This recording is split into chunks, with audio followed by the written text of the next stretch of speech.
Welcome to episode 3 of Alternate Realities, the podcast series where we look at literally alternate realities, different perspectives of different subjects within life. Over the next few weeks, we will be particularly focusing on remembrance.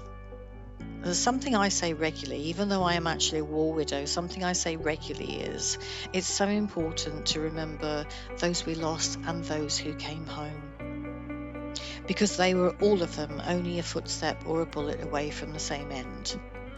If you are serving whatever service you are in, you sign up to do exactly that.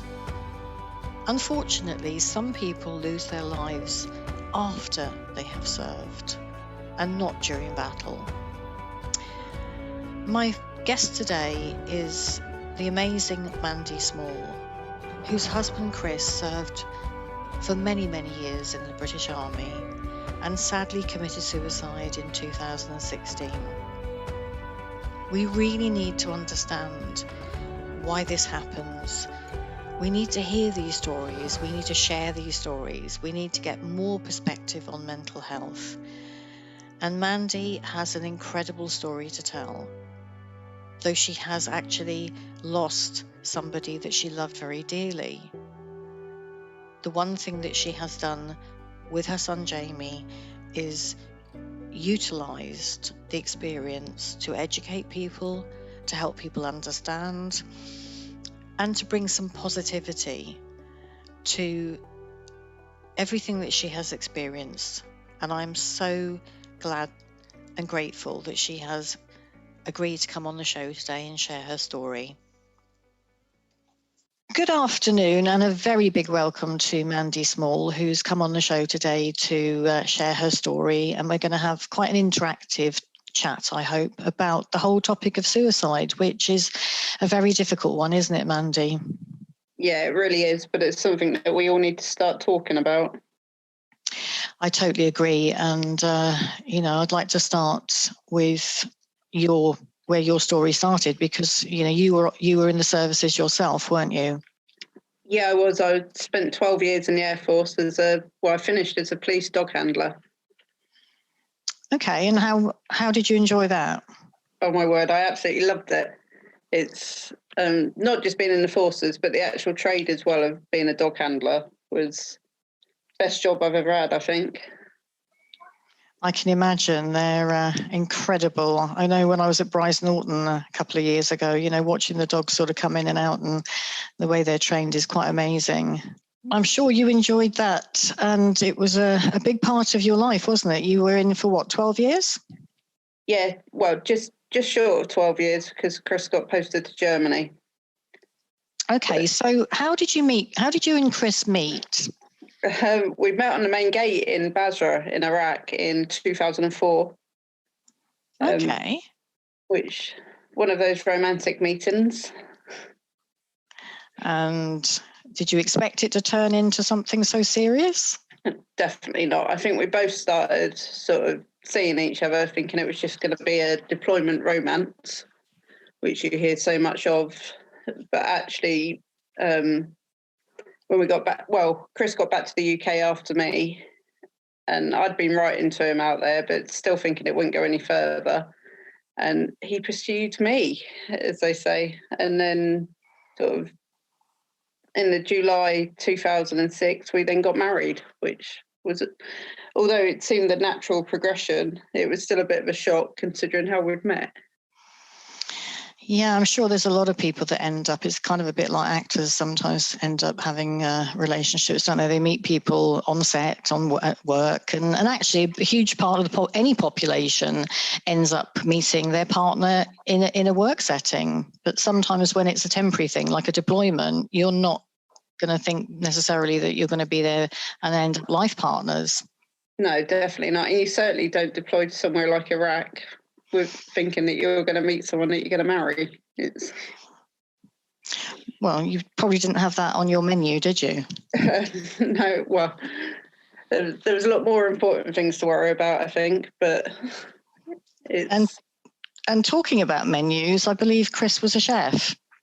He was, yeah. He trained on Civvy Street, which he was always very proud of, because we all know that no chefs have passed the catering course in the military. But he loved cooking. He loved being a chef. But the army was his one true love, I would say. It's that came top of every list. And what regiment was he with, Mandy? He was actually, when he joined, he was in the last intake of the Army Catering Corps, which he was very proud of, and then it transferred over to the Royal Logistics Corps. Where were you when you actually got married in 2006? Were you actually in the same place? No, I was based in Marham in King Flynn, and Chris was based with Five Scots in Canterbury. So a little bit of distance between us. So how did you manage that one? Lots of travelling in between the two camps. I mean, I used to do a 4 on 4 off roster. So I would tend to go down and stay with him on my 4 days off. And then if he had a couple of days off, he would come up to Marham. I always remember one Sunday afternoon, he suddenly turned up on the doorstep. I wasn't expecting him. And then it wasn't until he'd been home about an hour, he said, I'm going to have to start thinking about driving back. And he'd literally just come up for a couple of hours, which was lovely. Oh. And it is, isn't it? When you are a forces wife, it is those special moments that sometimes can be quite short in duration, but you just have to make the most of them. You certainly do. And I think those moments actually mean more than when you have days and days together, because you make it's just that, I mean, the fact that he wanted to see me that much, that he drove the 2.5 hours just to come home for 2 hours, which... Well, that shows the depth of your relationship back then, doesn't it? You know, it was marriage material. So when did you, I know you've got a lovely little boy, which we're going to talk a lot more about later on in this conversation. But when was Jamie actually born? He was born in 2008 in March. So, unfortunately, 8 days before Chris deployed on his first tour of Afghanistan. Wow. So it was stressful times. I mean, firstly, as any woman will know, being a new mum is extremely stressful and worrying, because there is no manual about this. And then to have your husband in the conflict zone at the same time. Thank God for my parents, because they insisted that I moved in with them sort of while Chris was away. So we went to them for 5 months and then back to ours. And I think it is something that forces wives really do get. You know, I remember when we came back, I got married, and then we were living in Berlin on a posting, and I was there for almost the whole 2 years. And then when the next posting for the regiment was Northern Ireland for 18 months. So I came back to the UK, and it was literally, 2 days after my daughter's first birthday that Gary had to go on that posting. And, it is that thing, isn't it? When you're you're a young mum, you've got a very young baby, and your husband's away. It's like a whole different side to parenthood. It really is. And sometimes I think people don't appreciate just how stressful it is. I mean, I always said I've seen both sides of this, because I've been on deployment. And I never actually realised how hard for my parents that was, because I knew I was okay. Whereas if I hadn't phoned them for a week, then they had no idea what was going on with me.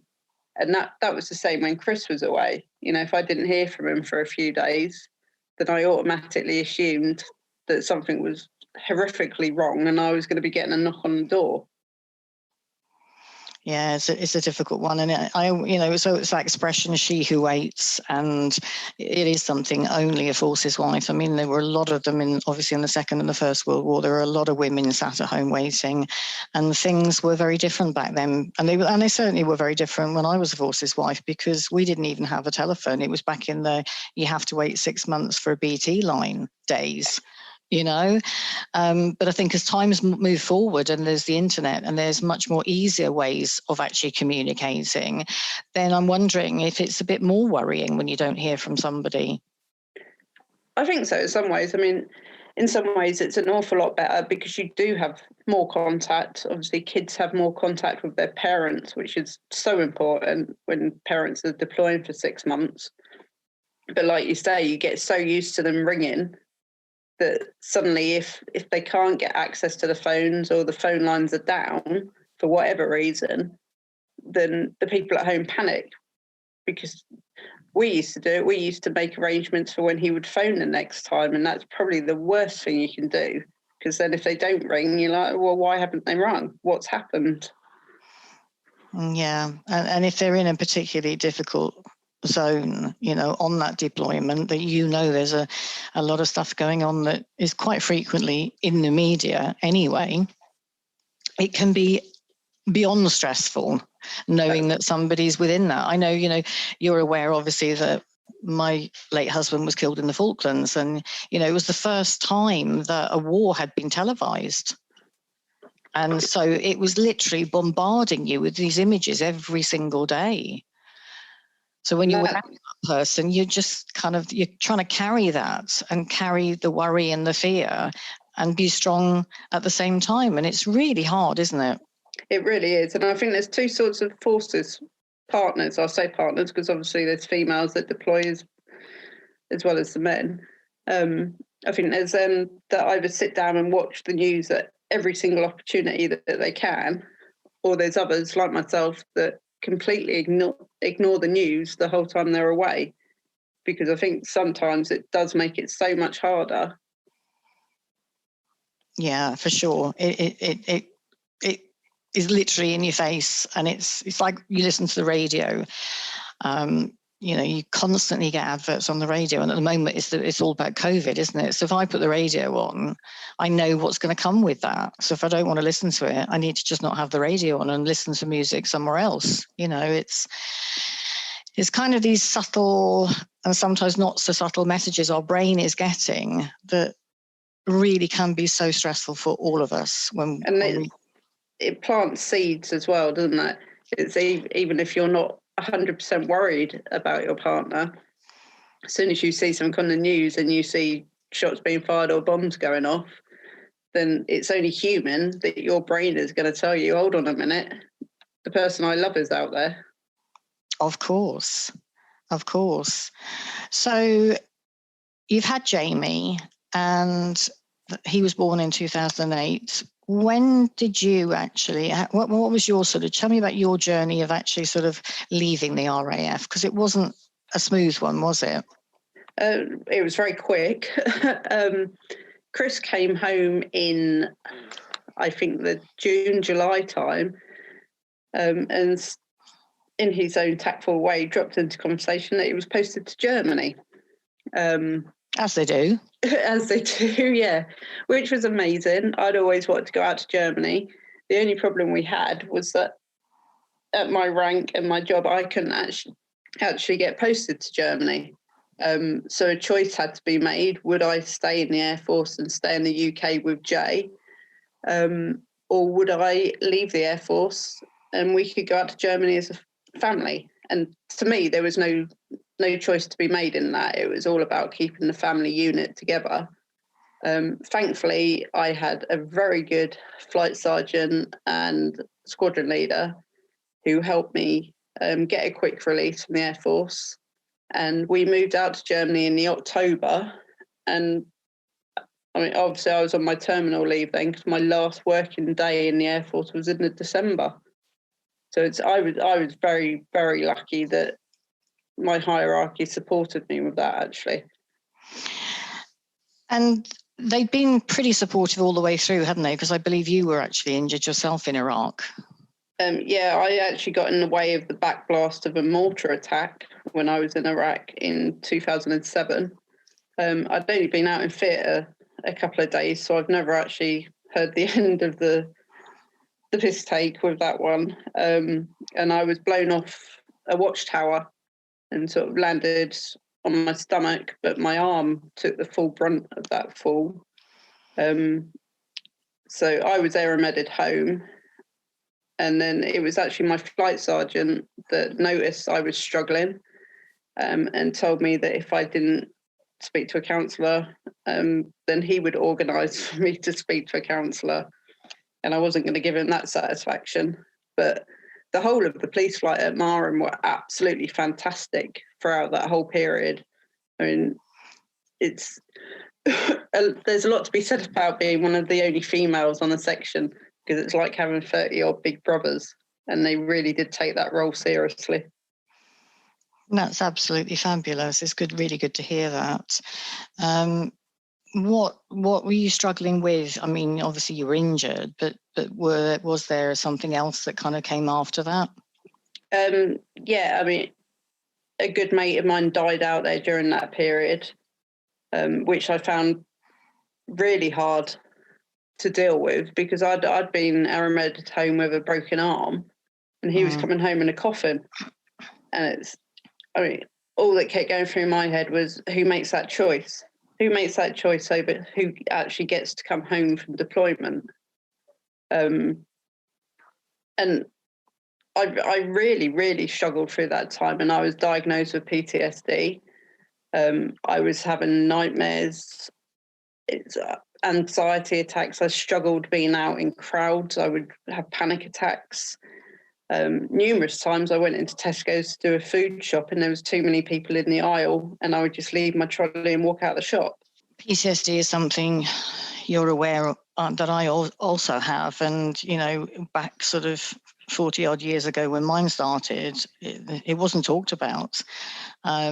Listening to you now and the help that you got, and the fact that you had a flight sergeant that gave you that, really may have been a big nudge, but it was nevertheless much needed, wasn't it?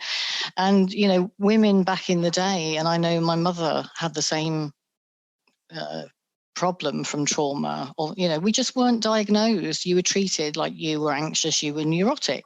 Anxiety equaled neurosis, and that was it. So they put it down to anything and everything other than what it actually was about, which is trauma. So I really thank you for coming and having this conversation today, and talking so openly and candidly about this, because it is so important that we do, and that we get the message out there, the understanding of what PTSD is actually really about, and how it affects people. And it's just something to add on to that, which I actually think is really, really important. I was really lucky that my flight sergeant knew me so well, and like he did all of the section. He knew how stubborn I was, and that I wouldn't admit if I was struggling or if I had a problem. And after chatting to him, he actually got it out of me that I was scared of looking weak in front of the lads if I admitted that I was really struggling with this after coming home. And it was him that told me, you've just reached your hand above the water level and you've told me that you're struggling, and that makes you strong. And that is what we need to get out to people, is the fact that asking for help does not make you weak. It makes you one of the bravest people in the world. I totally agree, Mandy, and it's not an easy thing to talk about. And when we sort of had a chat prior to doing this, this interview today, one of the things we were talking about, isn't it? That what is it? What is it about mental health? What is it about mental health conditions that society still does find difficult? You can almost hear an intake of breath, can't you, when you tell somebody that you've got some kind of mental health, in inverted commas, problem. And I wonder, is it that word mental? What are your thoughts on that? I think you could be right with looking at it that way. Also, I think because we don't understand it enough, because it comes in so many forms, and because it's to do with the brain more than a physical injury. If you broke your leg, then people would surround you, they would do your shopping, they would do everything. But as soon as you say you're struggling with your mental health, people seem to back away. And that, I honestly believe, obviously there is a huge stigma attached to it, but I think that comes from a lack of understanding. And until more people speak out about how they're feeling, then we won't gain that level of understanding that we need to rid the stigma. And there definitely is a stigma, and I'm going to go on to talk a little bit later about a relative of mine, and we will get into that stigma. But first, I want to kind of talk a little bit more about Chris's story, because obviously it did end in tragedy, and you know, this is a really difficult conversation, I'm sure, for you to have, but I know that you do it, and you do speak out publicly, you know, because you want to help others. Yeah, I think telling our story helps other people to see that they're not alone. And I know that by some of the things we've done since Chris died, that it has encouraged people to reach out. And to me, that says that Chris's death was not in vain. And that's exactly what I'm fighting for. I don't want him to have died for no reason. Well, we need to learn from these events, don't we? We need to be open about them and honest about them and learn from them, because if we don't, then nothing moves forward. No, it doesn't. And I think the only way we can truly learn about the devastation after suicide is by talking to the families, by talking to the friends, the people left behind. Because the day that someone takes their life, yes, their problems end, but the problems are only just starting for the people left behind, and your life's changed forever. I mean, I'm not saying we've got a bad life. We've got a good life now. We're both happy. But our lives will never be normal again, because it will always be my husband, Jay's dad, took his own life. Yeah. And, you know, there's still something, I don't know, I kind of, whenever I talk to people, when minute you mention you're a widow, you know, you can almost see, even though my husband did die in action, and obviously it's just a slightly different exit, it's still the same thing in terms of you've lost somebody. You know, I don't know about you, but sometimes you can virtually see the kind of pity in people's eyes. Yeah, and I think any forces widow, any widow actually, we don't want people's sympathy. It's, you know, we're going through what we're going through, but we all have our support networks. And I'll never be ashamed when someone says, "Oh, are you married? Are you this?" I get that a lot off the older patients. "Oh, you must be married, dear."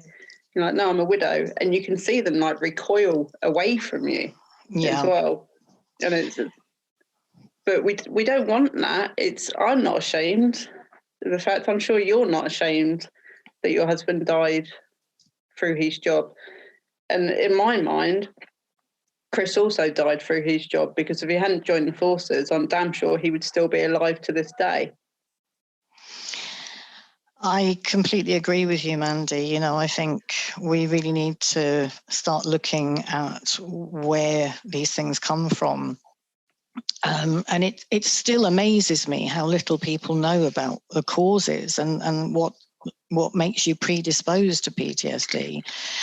So when did you first start noticing that he had these symptoms, that he wasn't himself? Because you kind of had this man that you met when you were out on deployment, you met at the main gate, you know, he pursued you, there was a lot of romance and love there, obviously.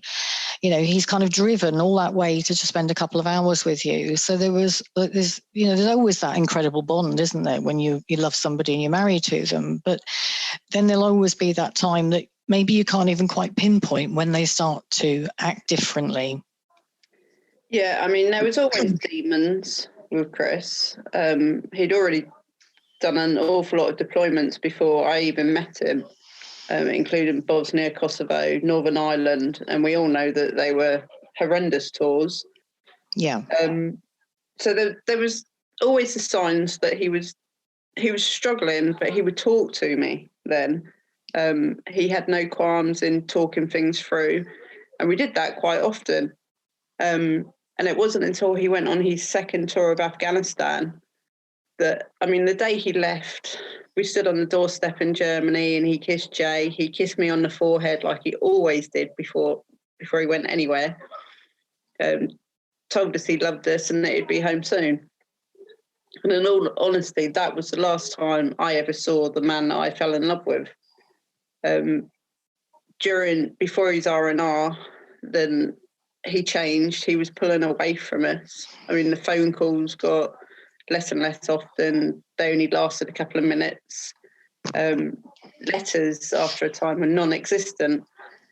But it wasn't until he came home on R&R and I looked at him and, you know, Chris was cheeky, he was charming. There would always be like laughter bubbling away at the surface. There was always a smile on his face.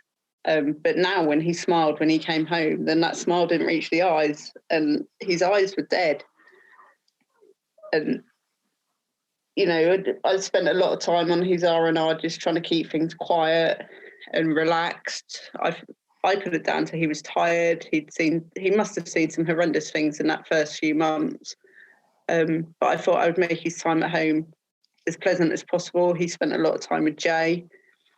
But then when he RTU'd from Afghan, then that man that got off that coach was not my husband. And it's so hard, isn't it? It's one of the things I've noticed, because there's been an awful lot of Falklands veterans over the years that have committed suicide. I think, you know, we struggle always to get the absolute figures for these things. You know, it's not easy because it's not something that's recorded in the way that I believe should be.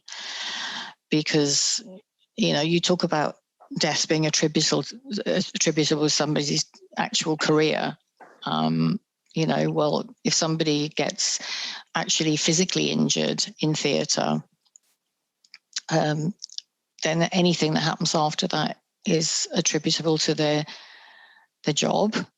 And mental health actually shouldn't be any different. Do you not think? You know, no, I completely agree. Yeah, because, you know, it's just a different kind of injury.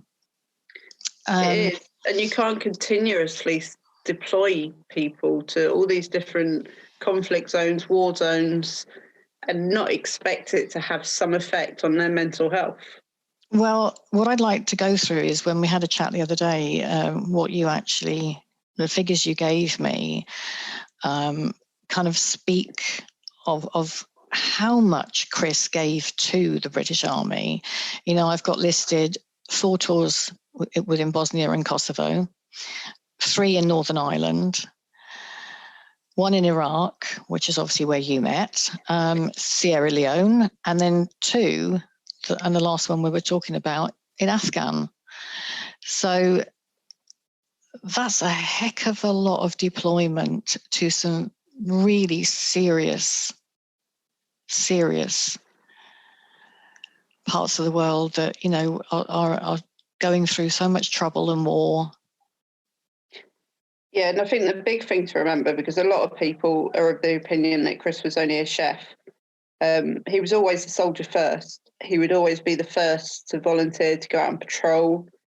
I mean, out in Afghanistan, he got on a helicopter and he went out to a lot of the FOBs so that he could cook the lads' Christmas dinner.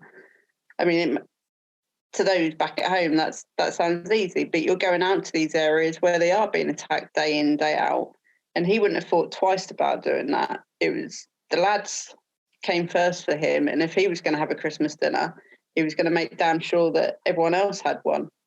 And I've spoken to people he was on that tour with, and they've said to me, you know, he was always the first with his hand up. Yeah, I'll go out on foot patrol. Yeah, I'll go out on vehicle patrol. To Chris, he was most definitely a soldier first and a chef second. And he gave his all to the army. You know, like so many others, he wrote a blank check for his country. And I think now we've got to recognise that check needs cashing. I couldn't agree more, Mandy. You know, we've still had, up until, you know, very recent times, still had suicides that have happened since the Falklands, which was 38 years ago, you know, and some wounds don't get better without the right kind of help. And moving on to that was something that Chris didn't seek, did he? No, he didn't. Chris was old school, and we all know what the old school was that you just get on with it. You don't seek help, you don't bring attention to yourself. I battled with him on so many occasions, begging him to get help for his sake, for the sake of our marriage, for the sake of our son. And he still would not admit that there was a problem. And it wasn't until the February of 2016, when I saw him for the last time, that we sat down and he admitted that he was struggling. He admitted that there was a problem there and that he desperately, desperately wanted help for it. And what happened after that conversation? Well, I promised him that, we were over. That was never going to change now. Too much had gone on between us. But he was and still is Jamie's dad. And I promised that I would be there 24/7 for him. If he wanted me to help him seek help, then I would do that. I would do that without a shadow of a doubt. I didn't really hear anything from him until the August, when I texted him asking if he was in counselling, if he was getting assistance. And he told me that he was told by someone very close to him that if he admitted he was struggling, he would look weak. And whatever she said was gospel at that point, so he didn't get help. That is just so sad, isn't it?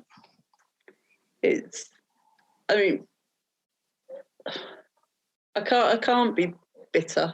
I can't be bitter because it eats you up from the inside out, doesn't it?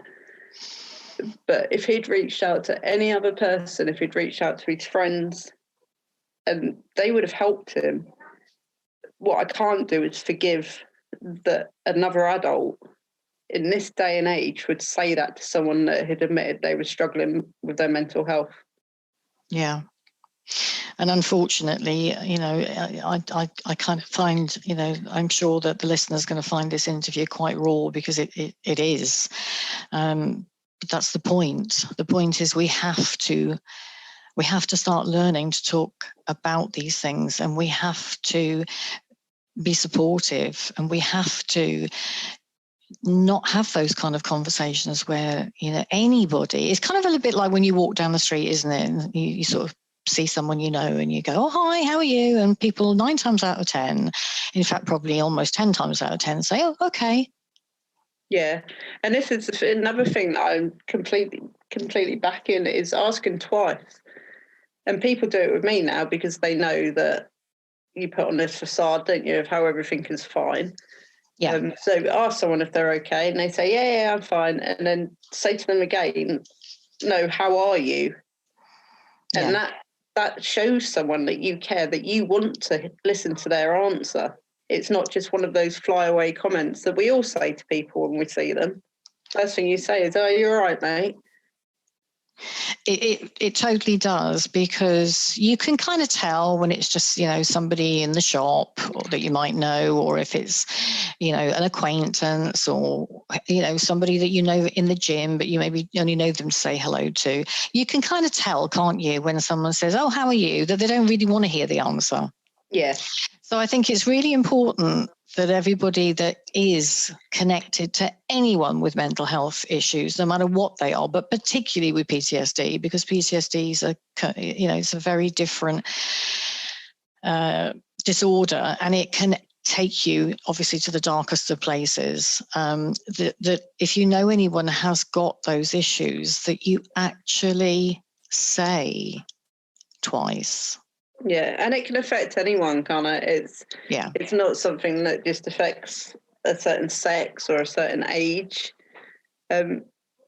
Anyone of any age, any sex, any class, mental health does not discriminate.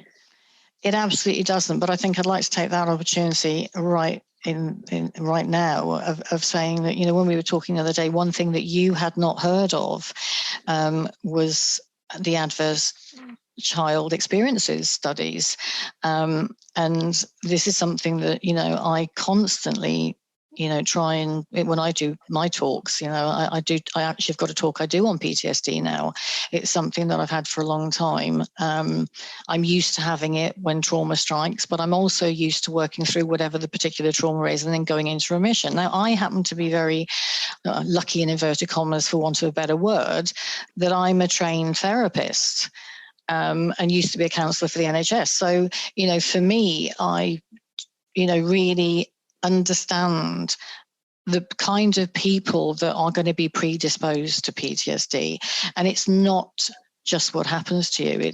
It's these adverse child experiences. Now, one thing that is very interesting about how young we're prepared to send our men and women in. I say men and women now, but back in my day, it was just men, but men and women into harm's way, is that the brain does not finish developing until approximately age 25 in men and age 21 in women.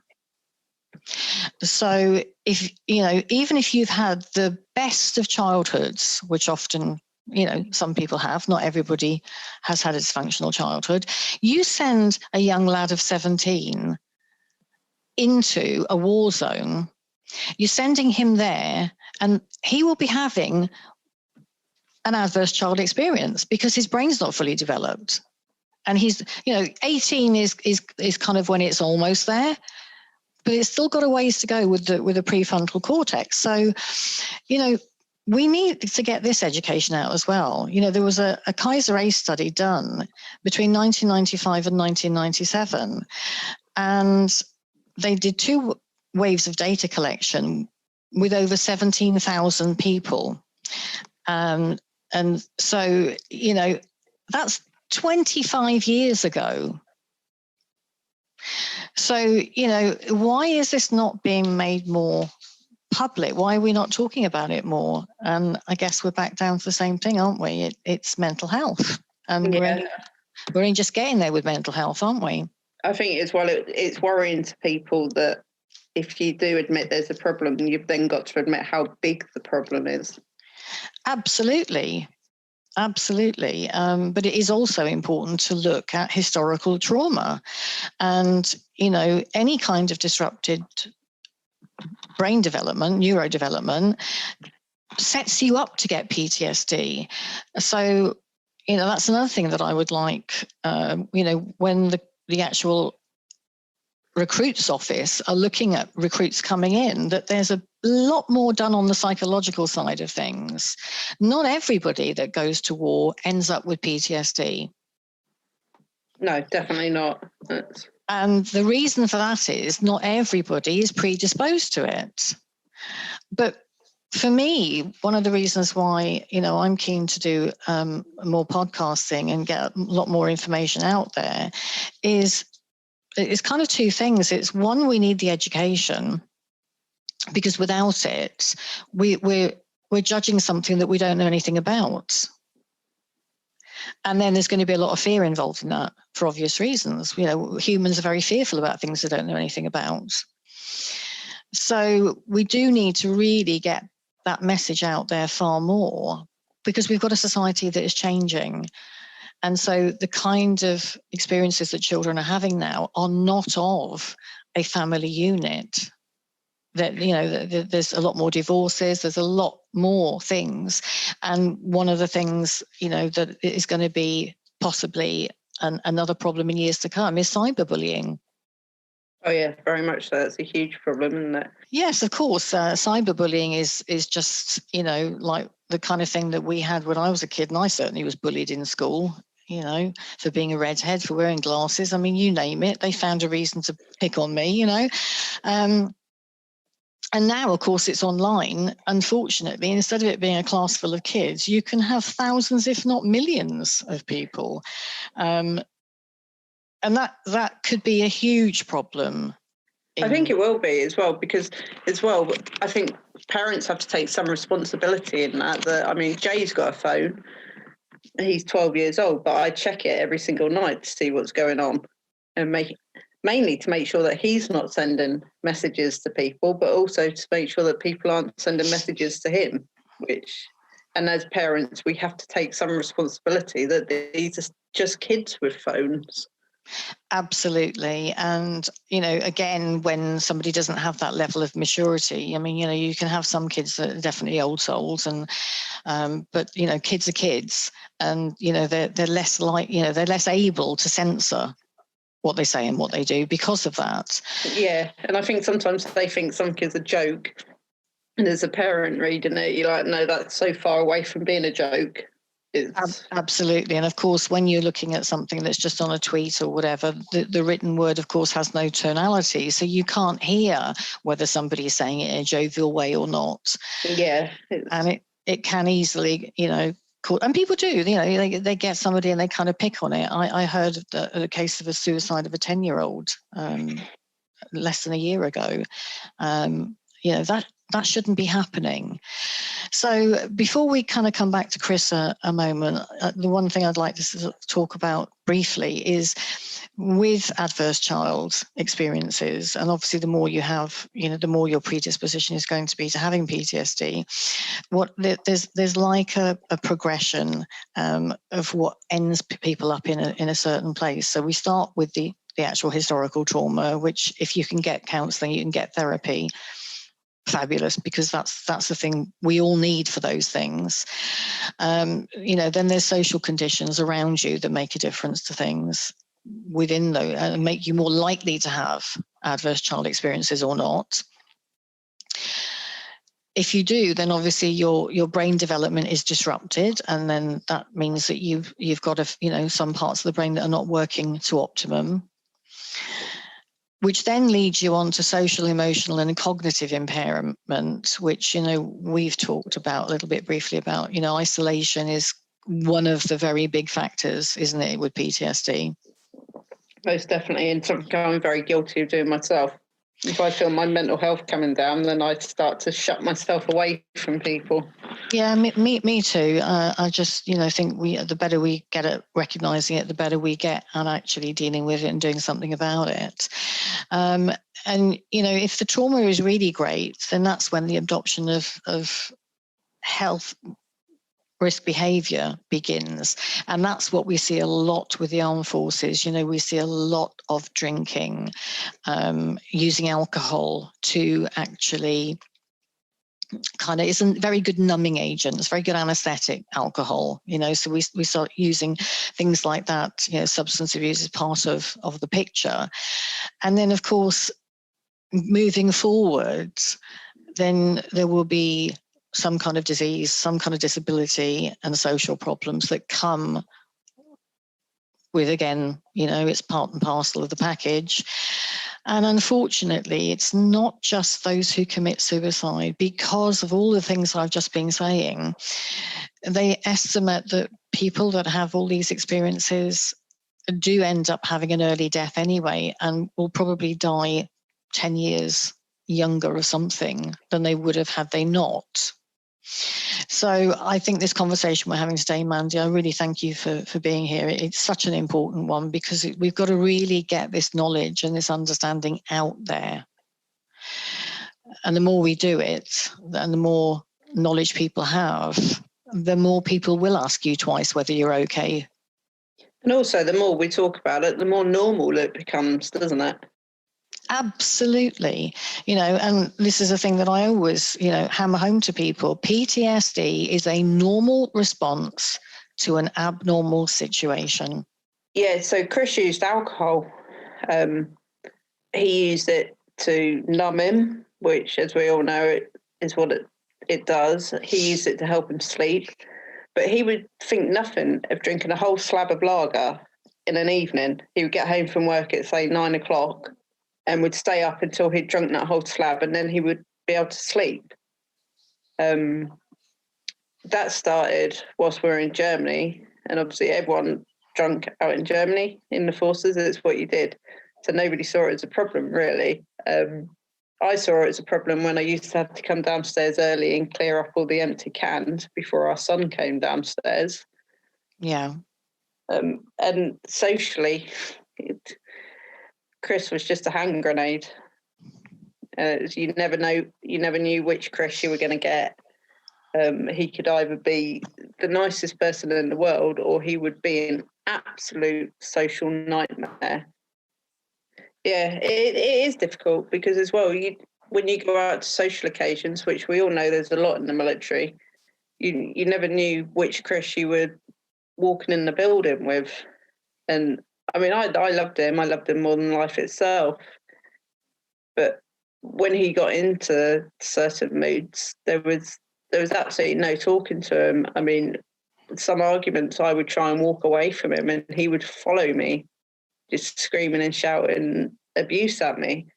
And it's, how long do you put up with that? I mean, people judge me for leaving him, but actually, when your own mental health is in danger of crashing completely, how long do you stay? Well, that I think is a very individual answer, relationship to relationship. It's not about how much you can tolerate and how much you can put up with, in inverted commas. It is, really what's when it's right for you. When I did my domestic violence training and I worked with women back then, it is something that I could really get it because I'd been through so much trauma myself. And I totally got why people stayed and why, you have to be ready to leave. But at the same time, there has to come a point where you make that decision and you either stay until things escalate and then you don't know what the outcome can be because, that's future. Or you make the decision that you made and you understand that no matter how much you love this person, and I know that you still love Chris today, it is what it is. You love somebody, you love somebody. It doesn't go away, does it? No, it doesn't. But you do have to draw a line at some point. I mean, I think it was easier for me to draw a line because Chris had physically attacked me on numerous occasions. And that was something I thought I'd hidden from Jay until the day that Chris attacked me in front of Jay. And to me, that was just a step too far. I couldn't bring our son up in such a volatile environment. So Chris actually made my choice for me that day. But I will always, no matter what people say, and it always gets back to you what people say, doesn't it? Of course. I made that choice to leave Chris for our son, first and foremost, for my mental health and for my safety. And I will stand by that choice.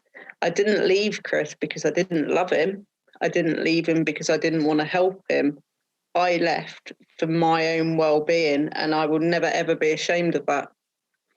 And nor should you, Mandy. I won't go into it today because it's not the right time, but I do write about it in my book. After Gary died, I had a relationship that was exactly what you're talking about, not in the sense of the PTSD and the the mood swings that go with it, but in the sense of the violence. And all those years ago, there wasn't the help there is now. There were no stalking laws, domestic violence. You basically had to.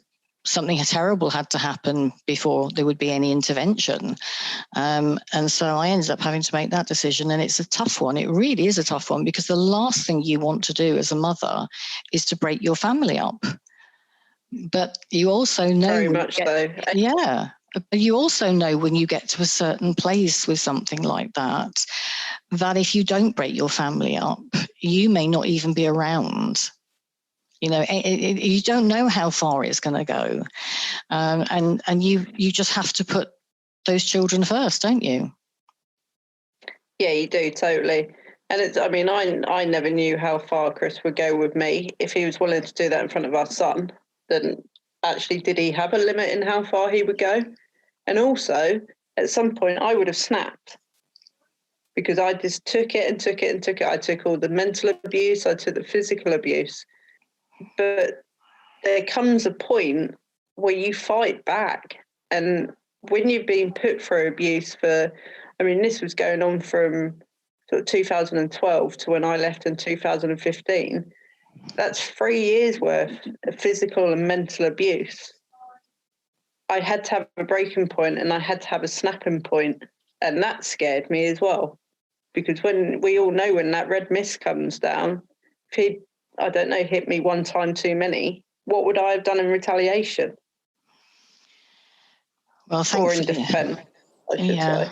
Well, of course, and it always would be in that situation. It always would be in defence, and it is so difficult because there is this part of you that knows that this person has got problems, because they wouldn't be doing what they're doing without those problems. But you can't make them go and get help, and you can't make them change. You can't make them do anything, can you? No, you definitely can't. And it's the same with any sort of mental illness or addiction, which obviously comes under that. If somebody doesn't want help, then no matter what you put in place for them, it's not going to work. And sadly, you did have that conversation after you'd separated, and unfortunately, Chris did say that he'd been told by somebody that he'd look weak if he asked for help, and so he didn't, did he? He didn't, no. And that actually, I spent a bit of time trying to convince him otherwise, but that was unfortunately the last time we ever really spoke. But as it turns out, a few months later, in the November, he actually sent a picture of a homemade noose in place to that same person, saying that he was going to kill himself, and it wasn't taken seriously whatsoever. No alarms were raised. Friends weren't told so they could go and do a welfare check. The police weren't told. It was, I mean, she wrote a comment back which was not pleasant. And then she ignored the fact, basically. And so you weren't aware of that at the time? No, I was informed that after people had seen his phone. So that was on Sunday. That was on the 27th of November.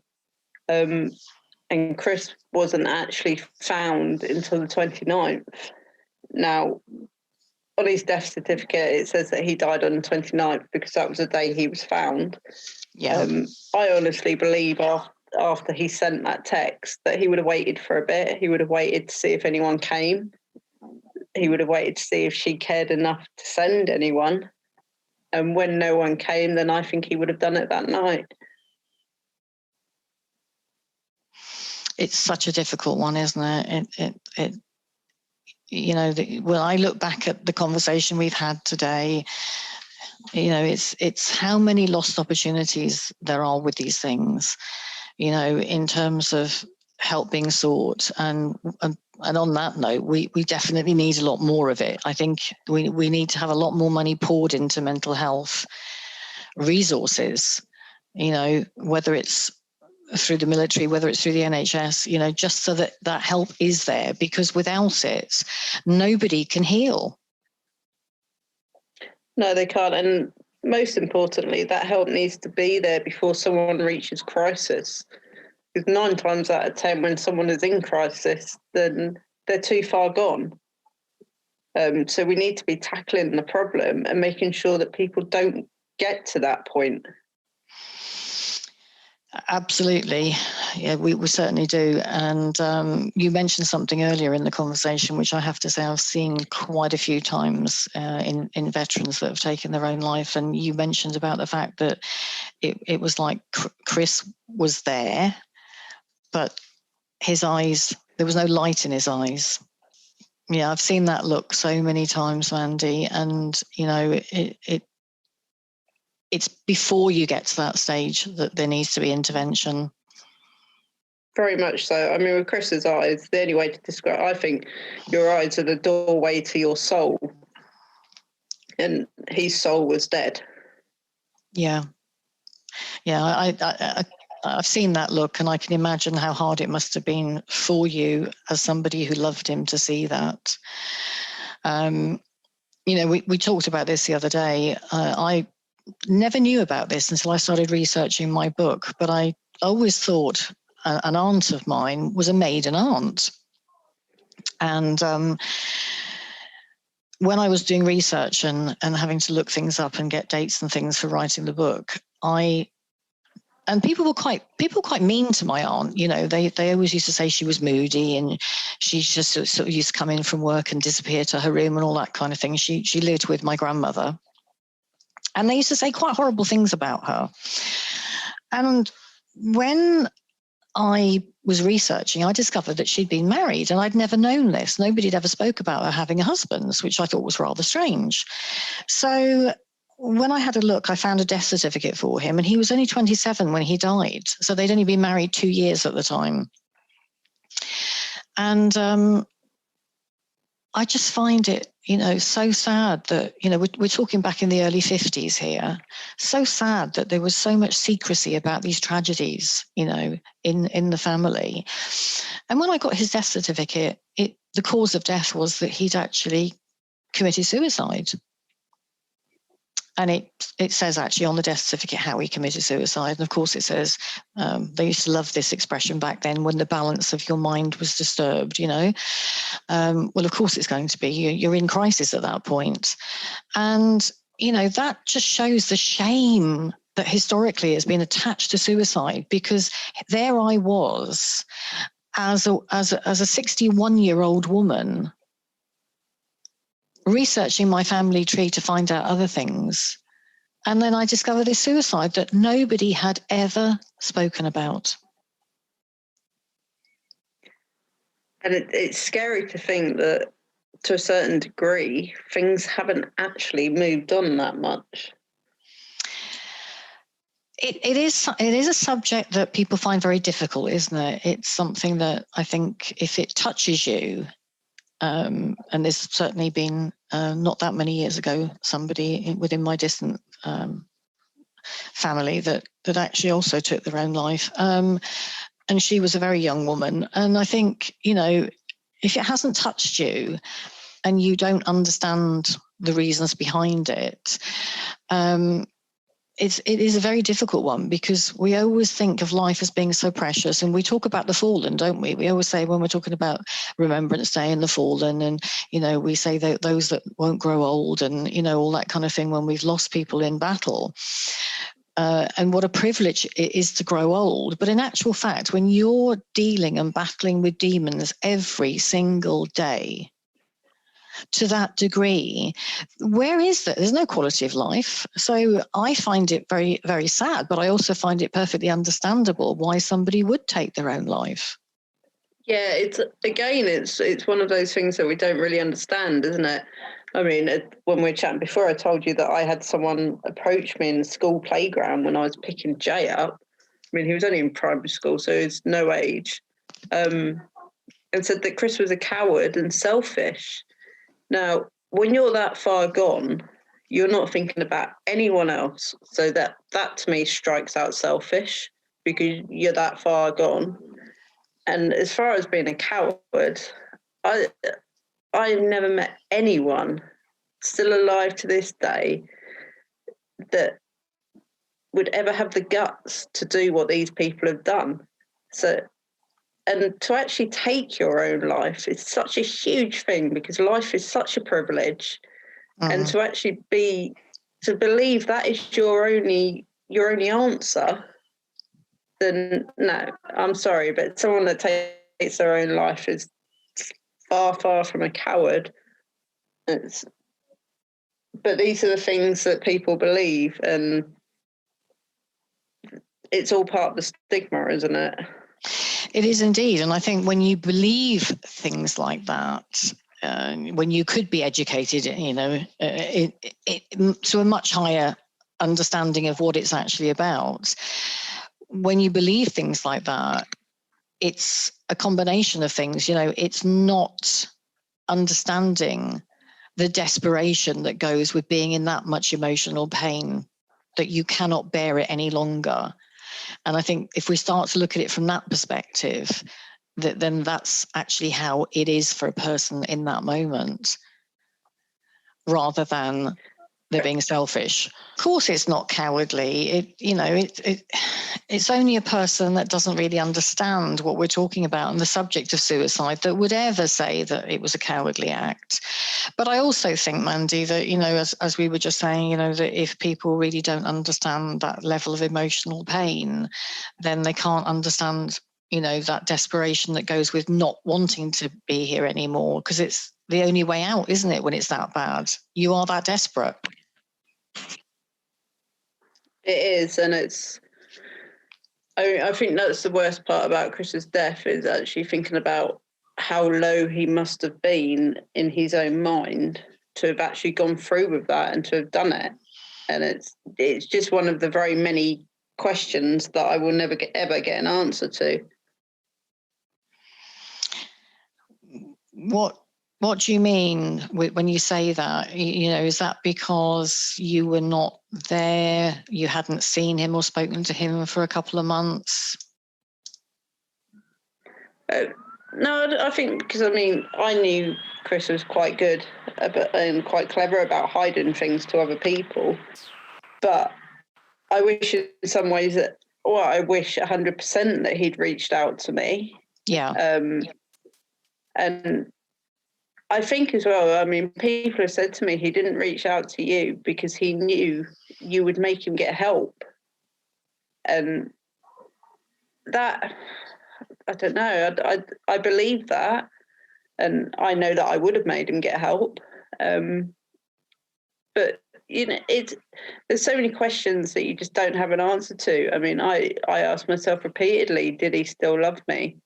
And so many people have said to me, you were the true love of his life. He still loved you the day he died. There were still photos of me up in the house, and we'd been separated for 18 months. And actually, when he did what he did, he moved a photo of the three of us. So that was the last thing that he actually saw before he died. And I take some comfort from that, as low as he was, as far gone as he was, I think he knew that both myself and Jay still loved him. And that gives me a little bit of comfort. Well, I'd like to come in kind of with my therapist head there as well, Mandy, because I think hopefully this can give you a bit of comfort as well, is that I'm sure he did still love you. I didn't know him. I've never met him. I have met you, but I haven't met Chris. But as putting my therapist's head on, one of the biggest predictors of suicide is feeling a burden. And so in actual fact, when you look at it from a therapeutic point of view and the causes and what leads up to that, if that's one of the biggest predictors, then that tells us that actually, far from it being a cowardly act, it's actually an act of courage, because if somebody feels they cannot be a burden, they feel it because they love the people that they think they're burdening. Does that make sense? Yeah, it does. Yeah. And yeah. Yeah, and so it's almost like a loving act. And it's hard for us that are left behind to see it that way, because, we've got the grief process to go through. We've got to hurt. We've got to go through all of that. And it is a process. I know that you're still going through your process, and we're going to come to some really great stuff in a minute, really sort of great stuff about what you've been doing, your charity fundraising and all the things that you've done on your journey. But I think, in terms of us sort of moving away from the sad part of this conversation, and I understand it really is a difficult one, is that I do think it's important to look at it from that perspective, because if we can educate people to understand the whys of what the whys and the wherefores of how people come to that point, then that hopefully will start to take a bit of the stigma away. And, because if somebody thinks something is selfish and cowardly, it's easy to push it to one side and say, I don't want to look at that, isn't it? Yeah, very much so. What I would like to say then, if anyone is struggling and they want to reach out to me, then never ever think that you're being a burden. I would rather sit and talk to you all night, or not even talk to you, just listen to you all night. But I never ever want to think anyone to think that messages me when they are struggling that they are being a burden towards me, because they are truly not. Well, when we put this interview out, Mandy, we will put all your social media links out with it on YouTube. But I want to come on now to the exciting part and a much more happier part. And it is part of the journey. And I don't think we should kind of look at it as anything else. But, you know, positive things can always come out of tragedy. And you do a lot of fundraising now, don't you? And I know that you do all of your fundraising, and so does your son, for SAFA. So can you tell me about that? How that started? From the start, and still support us today. And actually, we were watching the Pride of Britain in 2017, and Jamie saw a young boy that was fundraising for a charity, and he sort of turned to me and said, you know, I could do that for SAFA. I could give something back. I was like, oh, yeah, of course you can, you know, as mums do. And he started thinking, and he came up with the idea of a fun day. He wanted just a couple of things there: bouncy castle, a raffle, a barbecue, and a cake stall. So he got on with organising that. He spoke to his headmistress, and she said that she would happily let him use the school field for it. Well, it all went a little bit bigger than we thought. He got himself on the TV. He was on local radio. He was in the local papers. How fabulous. It was amazing. And he's a natural in front of the camera and on the radio, I have to say. Me, not so much. But the whole of Suffolk and much further afield got behind him. And you know how you worry, is anyone going to turn up? But the doors opened at 12 o'clock and there was queues going back for miles. It was absolutely amazing. And he started off, he wanted to raise £200. Although he said on the TV, you know, if I raise £5, it's still going to go towards helping someone, which is so true. He actually ended up raising over £7,000 that day. That's amazing. Yeah, absolutely mind blowing. I mean, he was 10 at the time, and you know, it's just see the way the local community and the forces community actually came together to help him make that a success was just absolutely mind boggling. It was. I've never been as proud of him as I was that day. And to see the way he dealt with everything, he was doing interviews, he did a speech before the raffle. You know, the way he's turned grief into a way of helping someone else at such a young age, you know, he's my inspiration. I can't speak highly enough of him. He's just amazing. Well, he's an incredible young man, and I'm sure you are incredibly proud of him. You know, I've seen sort of some recent photos of him, and I'm looking forward to meeting him next year. We'll come on to what you got planned for next year in a minute, but you know, he's actually won a couple of awards, hasn't he? He has. He won a local one, which he won the most inspirational under 12-year-old in Suffolk at the Raising the Bar Awards, which, you know, was absolutely amazing. And you think that's as far as it's going to go. You know, he's been recognised by the whole county, which is huge.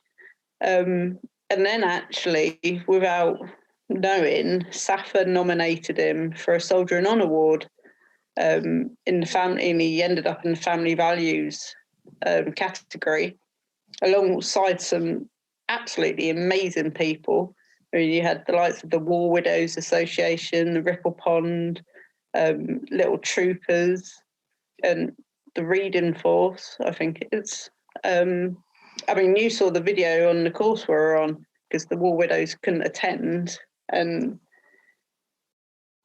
you know, we went to the House of Lords to meet all the finalists. And Jay is actually the youngest person to be nominated, let alone to win one of the awards. And he just took it all in his stride. You know, he had all these people like John Nichol with Vicky Michelle wanting to talk to him. And it was just like an ordinary day out for him. he was more excited by the fact I told him Donald Trump wasn't allowed in the House of Lords and he was going in there. I'm sure he was quite amazed at that one. Yeah, I mean, that was huge to him.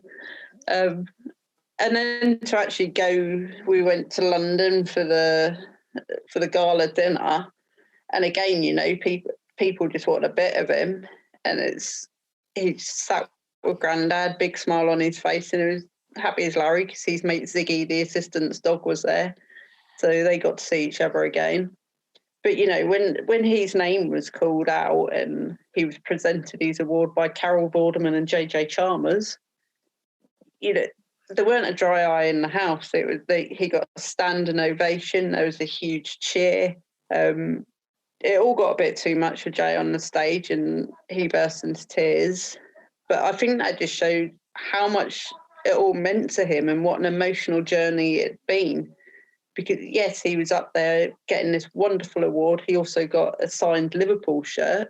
But, you know, this had all come about because his dad had died. And there's always a bit of sadness because obviously Chris can't be here to see him achieve all these wonderful things. But do you know what?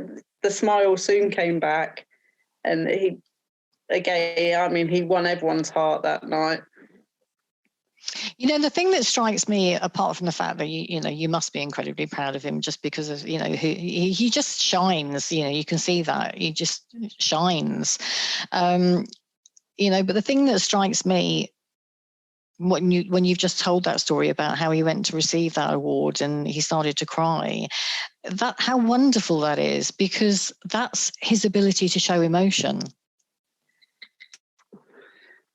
Yeah, and that, I mean, it's something that I feel very passionately about, that he should be able to show his emotion, and he did that night, and he wasn't belittled, nothing, and everyone completely understood it. But you then get into the dramas of, I mean, he's at high school now, and can he cry when he's at high school? I would say yes, but other children don't think that. So, I mean, he's very sensitive, he's very emotional, and he's not scared of showing his emotions, which is awesome, but he's now having to learn to control that. And that in itself is wrong, I believe, but it's part of growing up as well in a hard way, and probably not the way I want him to have to grow up. Yeah, it is a little bit of a difficult one, isn't it, when children start to go to high school, and there's a lot more peer pressure as you get older, but hopefully he'll continue to show his emotions. And maybe it's not appropriate to do it all day every day, but when you've got something as charged as those awards that the Soldiering On awards, you've got a wonderful, beautiful situation where so many people are showing how emotional they are about things, so it's very appropriate in that setting.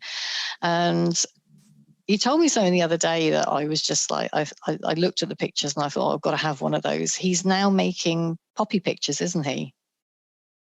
He is, bless him. So again, it's for Safa. Or there's a donation from each picture going to Safa, because I've actually convinced him this time. He puts so much hard work into doing things for others, and yes, he gets out of that he's helping others. But I said, maybe this time keep a little bit of the money for yourself, earn a little bit of pocket money, and learn that in some ways it's learning, isn't it, that working and you get a wage for it. So I pay him weekly, but they're amazing. And I mean, they've really taken off. I think he's made 50 now. Wow. So we're fitting, he's fitting it in all around school, homework, sports clubs. He's done an amazing job with it. And it's all extra cash for Safa, which is amazing because obviously all charities are struggling. But he did the same thing when lockdown first started. He did a design for VE Day and then had it made into T-shirts, and just had 50 T-shirts made and sold them. So I think he got over £1,300 for that for Safa. That's fabulous, Mandy. Really is fabulous. And yeah, I think it's a good thing because, you've got a little entrepreneur there, definitely. When you think about how people do raise money for charity, these days it's getting harder and harder and harder. And as you say, charities are struggling more and more.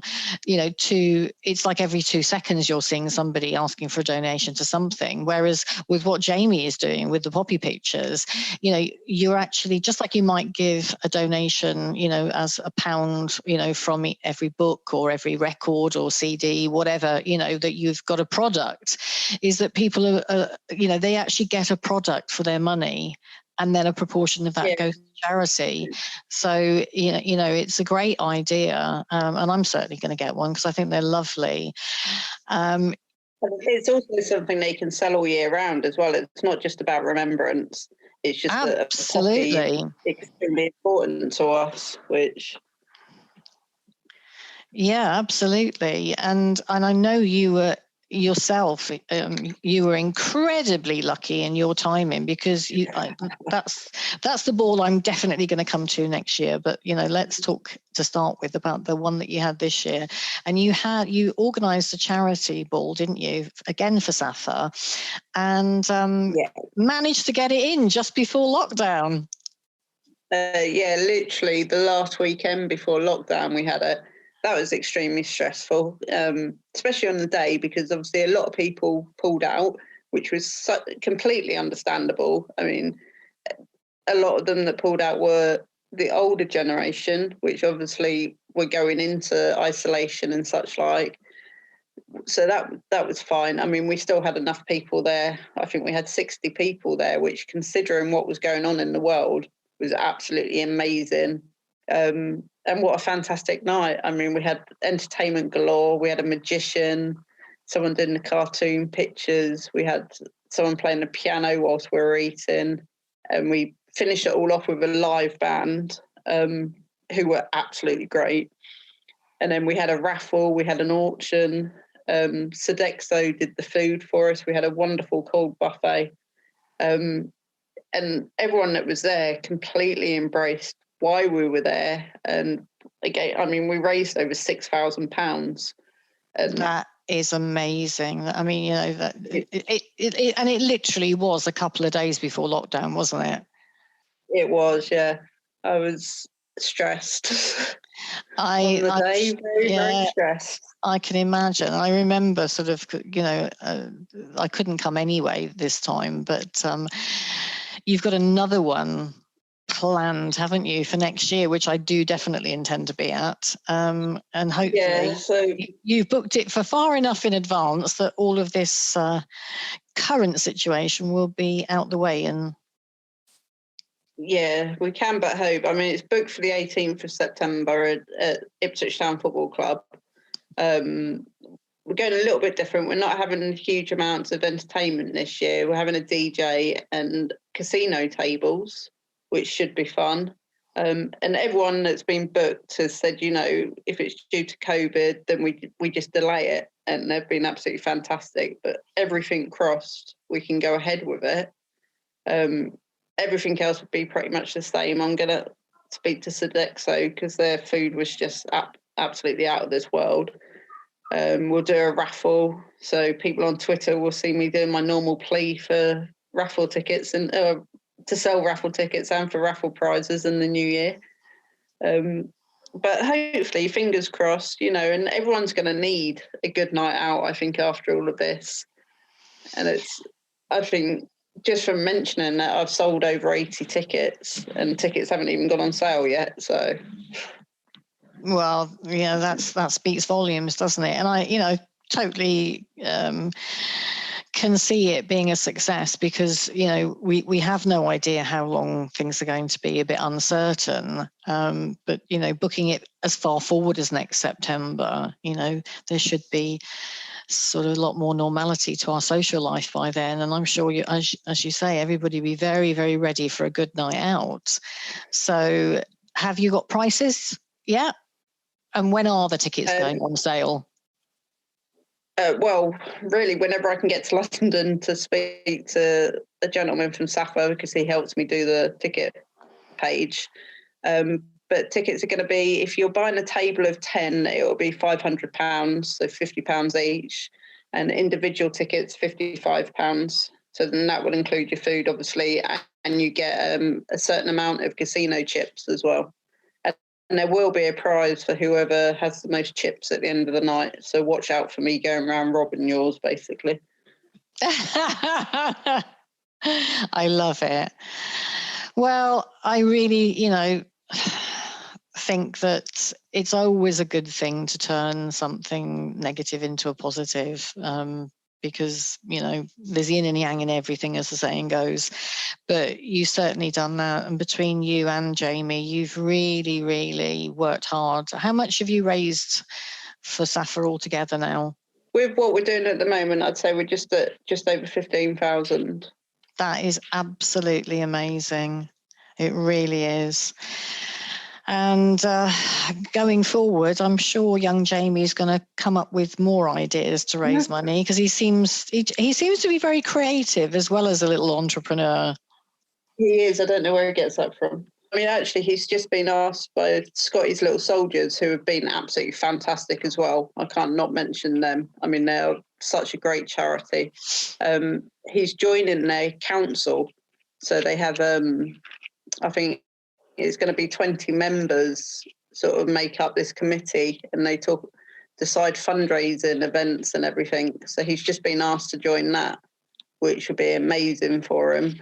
And that's so nice, because he gets to discuss it with other people that have been through what he's been through, which I think is so important for the kids. So for the listener who doesn't know about Scotty's Little Soldiers, can you just tell us quickly what the charity is about? Yeah, so that was started by Nikki, I think, in 2009. I apologise if I've got that wrong. When her husband, Lee, was killed in Afghanistan, and their two children were really young at the time. And Nikki wanted them to smile again. So she came up with this fantastic idea of helping the children of fallen soldiers and Air Force. And she came up with the idea of Scotty's Little Soldiers, and it's gone huge. I think they're helping over 400 children at the moment, which is just amazing. I mean, we went to their Christmas party, and to see so many kids who don't really know each other, some of them were complete strangers, and they all just muck in together and get on with things. And to see your child smile and laughing, it's such an amazing feeling. So, from the bottom of my heart to Nikki, I thank her. And actually, she won the family values at the Soldiering On this year, and Jamie passed on the baton to her, which was amazing.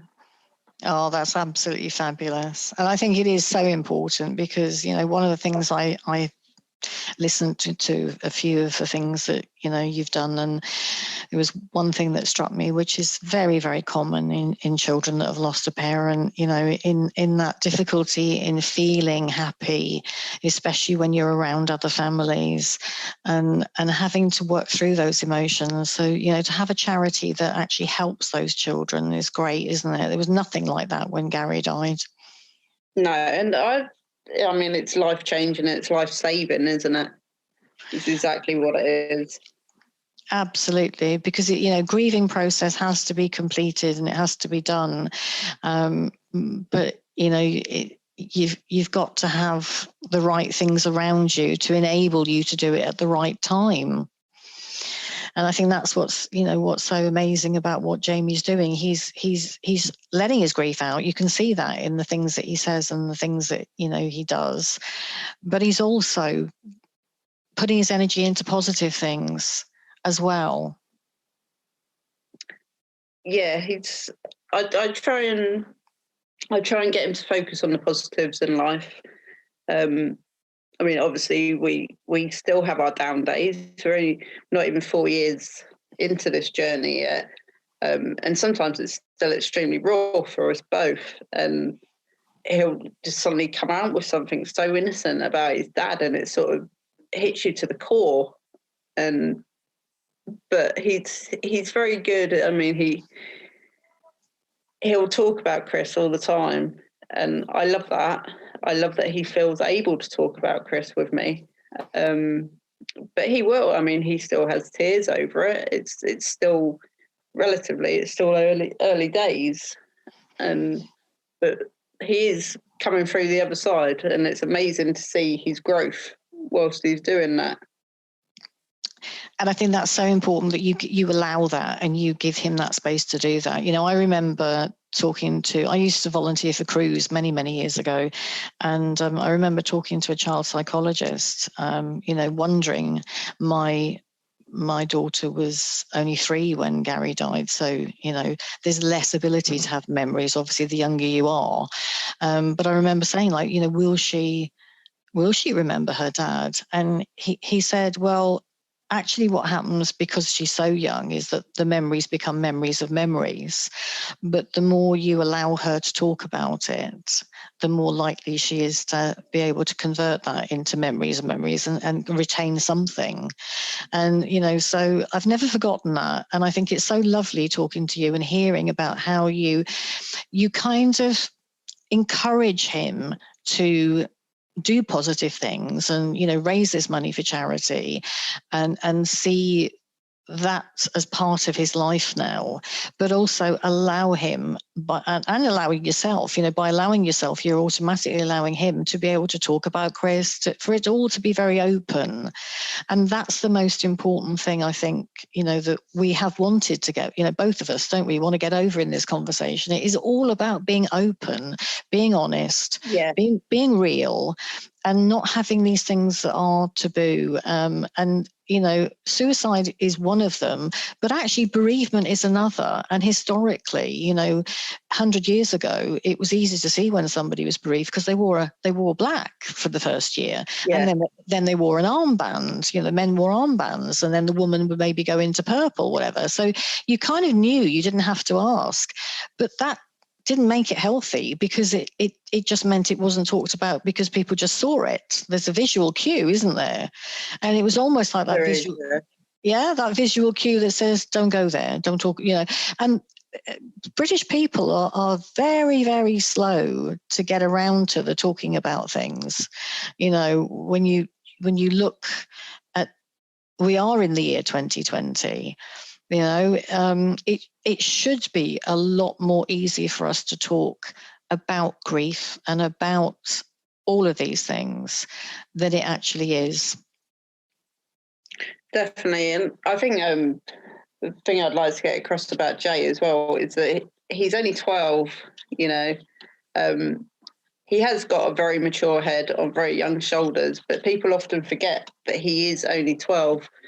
And I know you said you were going to put a link up to things. So if people watch the video he did about suicide prevention with the army, he was only 11 in that video. And he speaks so maturely about suicide and about the effects of it afterwards. But, he's still very young. And I think sometimes people expect an awful lot of him because he talks to you like a mini adult. Well, not so many anymore, but then sometimes he acts like a 12-year-old, and you're like, oh, what are you doing? But the kids that are going through this, I think the point I'm trying to make is that the kids that go through this have to mature so quickly because they're going through something that even some adults can't deal with, and yet they have to deal with it because it's their life. Oh, absolutely. And indeed, there aren't many, but even at my age now, I still know some people who've got both their parents still alive. So until you have to start dealing with loss, the first one is always the toughest, isn't it? You having to deal with that. And for it to be your father at such a young age, it's a huge thing for him to have to deal with, to process. And it has to be said, though, that the permission giving to allow that process to take place is so important when it happens, not 20 years later. Yeah. And it's that loving relationship, isn't it? I mean, sometimes we wrap our kids in cotton wool, and I've been guilty of that since Chris died, very much so. But now I allow him that freedom of more importantly than anything, I think, of seeing me cry. Yeah. And that was important to him. When I didn't let him see me cry for months after Chris died, but as soon as I did, that gave him the freedom to open up to me, and he knew that I was hurting as much as him, and also that it was okay to cry. Yeah, tears are very healing indeed. And I know that's something that I was guilty of years ago, that, I used to shed a lot of my tears in private. And to a degree, I'm still quite private about some things, even though, I'm like you, I've kind of got this sort of social media presence. There are still some things that I'm very private about. And it's only those closest to me that really know that and know, that know you that well, aren't they? But I think, it is important for a child that's going through what Jamie's been going through to see that, you are too. And that actually it's all okay. It's all a natural process of grief that we pass through. And so you're then much less likely to get stuck in it. Yeah, very much so. I completely agree. Mandy, it's been so good to have you on the show today. Thank you so much for being here. What we'll do is we will put links, when this goes on YouTube, we'll put links for all the videos and things underneath so that people can easily click on those as well. And I just hope that, I'm sure you do as well, that, having these open conversations is just all a little bit further forward in us being able to make these things more acceptable to talk about, which will in time, and we both know it's not going to happen overnight, but in time it's going to help us to get people to actually seek and reach out for that help at a much earlier date. So thank you so much. Thank you for having me. That concludes episode 3 of Alternate Realities. Huge, massive thanks for Mandy today, sharing her story. It was deep, it was emotional, and it was raw. As a former therapist, it really angers me when I see ignorant comments online about suicide. It's not cowardly. It's not selfish. It's not the things that people that don't want to deal with the discomfort of why a person gets to that place say. The comments that they say are not how the story is. The biggest predictor of suicide is feeling a burden. And the only thing that we can do to actually make those numbers shrink in the future is to understand that. Don't ask somebody, are you okay, unless you really want to hear the answer. Don't say to somebody, I'm here 24/7, if you need me, call, if you don't mean that. Because when somebody has PTSD in particular, and they are in their darkest moments, if they do reach out, they do need somebody to respond. Now, that in itself won't stop all of these events taking place, but it will stop some of them. The other thing that we can do is to educate people and share the information around PTSD. There is a fabulous video online that I recommend, made by somebody called Janet Seahorn. It's a TED Talk. It's very easy to find. And Janet's husband is a Vietnam veteran. He's a classic case of somebody who was put into harm's way before his brain had actually physiologically finished maturing. We need to look at these things. We need to look at why we are sending 16 and 17-year-olds to war zones when their brains are not mature. We need to really start to understand the causation of PTSD. Because when we can understand the cause of something, we can minimize the effect of it. Please share this podcast. Please do not be one of those people that sits there silently and wishes things were different. Let's get it out there and let's make Mandy and Jamie's story bigger, and the understanding that goes with what they have been through, the understanding about why people get to that stage, more widely available, so that the ignorance is tempered and diluted, and we can really help our veterans before tragedy strikes.